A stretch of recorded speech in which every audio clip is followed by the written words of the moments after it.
And I'll tell you how you're reacting to the tariffs. If your number one political priority in the world is that Donald Trump is an authoritarian threat to American democracy, you're overreacting. If you're an ideological free trader, you're overreacting. Markets have overreacted because traders make money on overreactions, and so they trade into the overreaction. I'm not a trader. I'm not an investor. I'm not in the least bit worried about my 401k or my investments. I'm not, because I think this is all kind of silly, what people are saying is going to happen and the predictions they're making, because they have no idea. I do know, having listened to some very traditional conservatives this morning on their podcast, some very traditional never-Trumpers online, having watched a variety of people react, that they're not being fair to Donald Trump's rollout of the new economic approach. The premise of which is trade barriers come in all sorts of shapes and sizes. We have focused on trade barriers that are labeled tariffs, but there are lots of trade barriers which have grown up against the United States since the fall of the Soviet Union that we have tolerated. And he called a flag on it yesterday, and he said, we're not going to tolerate that anymore. We're going back to insisting on honest-to-goodness fair trade, not protectionist. It's not neo-protectionist. It's a demand for equity. I don't know if it's going to work. I have no idea. I have great confidence in America. I have great confidence in people coming here to build and manufacture when the advantage of doing so is very, very real. But I did hunt for explanations from the Team Trump, and the most concise one I could find is from Stephen Miller yesterday after the announcement, cut number 15. Can you talk about the president's historical view on global trade and the tool of tariffs, or the use of tariffs, that he envisions, not just through Liberation Day today, but how he's used it over the years? Yes. Well, the announcement today is the most significant action on global trade policy that has taken place in our lifetimes. It's not even a close call. I mean, this is probably the biggest event that's happened on global trade since the very ill-fated decision that we are now reversing of knocking down all of America's trade tariffs and revenue policies that led to the offshoring and outsourcing of all of our industries. So this is the great reversal of that great betrayal, is how I would look at it. So in the 20th century, successive American presidents knocked down all of the policies that we had to protect American industry, and they did insane things like letting China into the World Trade Organization, as an example. And we watched all of our factories go overseas.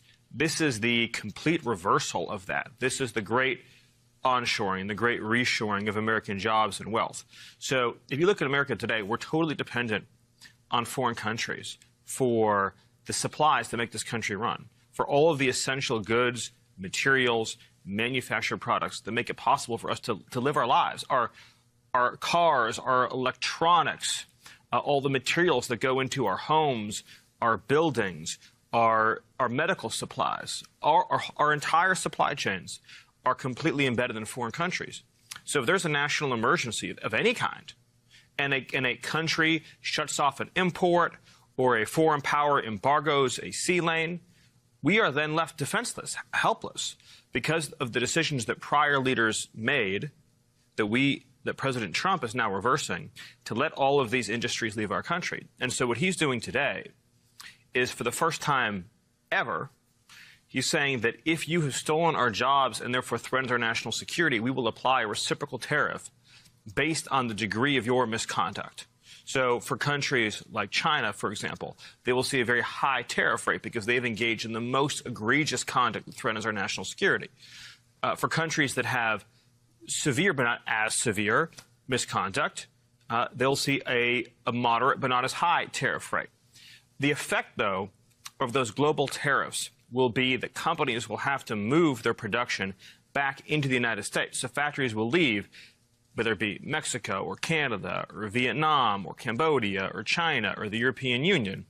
They will come back to the United States to produce their products, to make their goods. And in so doing, yes, it will create jobs. Yes, it will increase revenues. But most importantly, it will restore our national security so that we will not be dependent on anyone else to survive and thrive as a nation. That's the significance we're talking about today, the most important economic event of our lifetimes. And Stephen, I agree with Stephen Miller.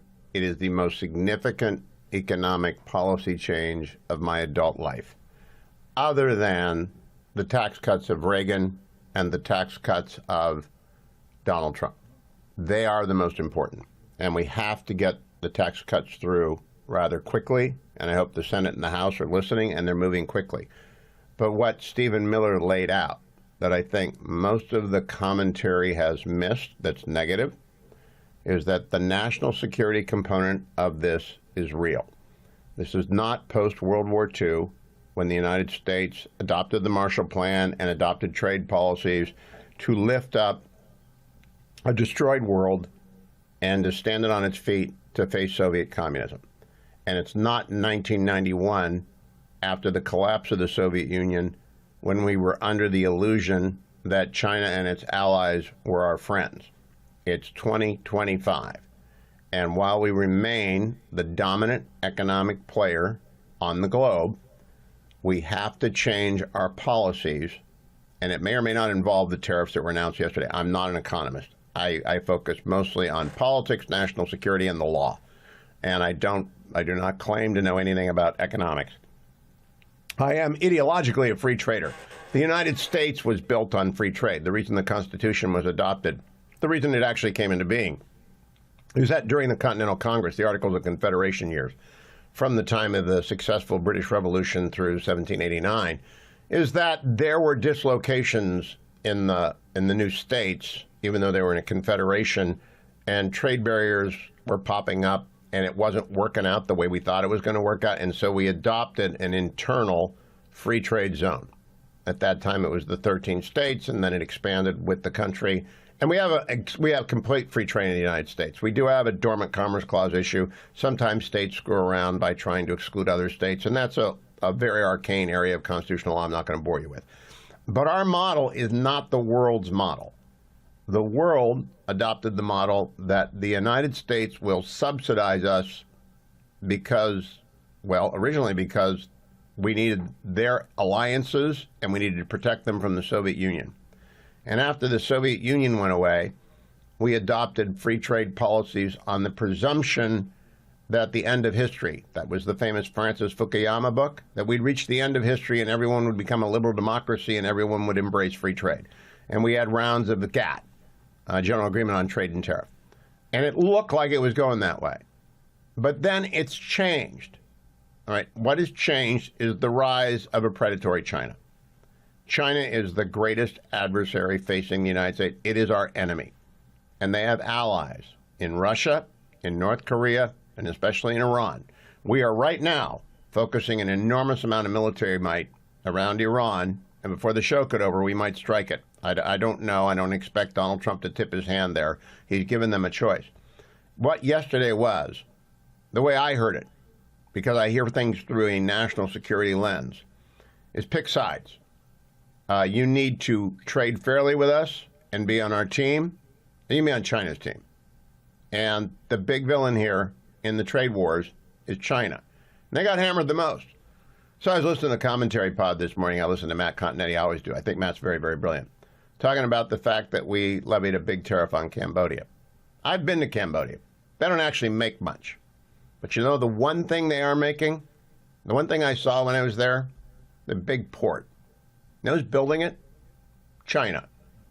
You know why China's building it? Because they want their expeditionary navy to be a global navy with bases around the world, which is exactly what the British Empire did and what America did. It's a bipolar world again. And this tariff policy is a step towards clarity on whose side are you on. And I think any of people who are using insult language and making jokes or suffering from Trump derangement syndrome, or they are simply ideologically committed to free trade. They got to understand free trade is not an end in itself. The end in itself is American strength and America's national security. I think Stephen Miller made the best case I've heard made. For full shows, live and on demand, it's Salem News Channel.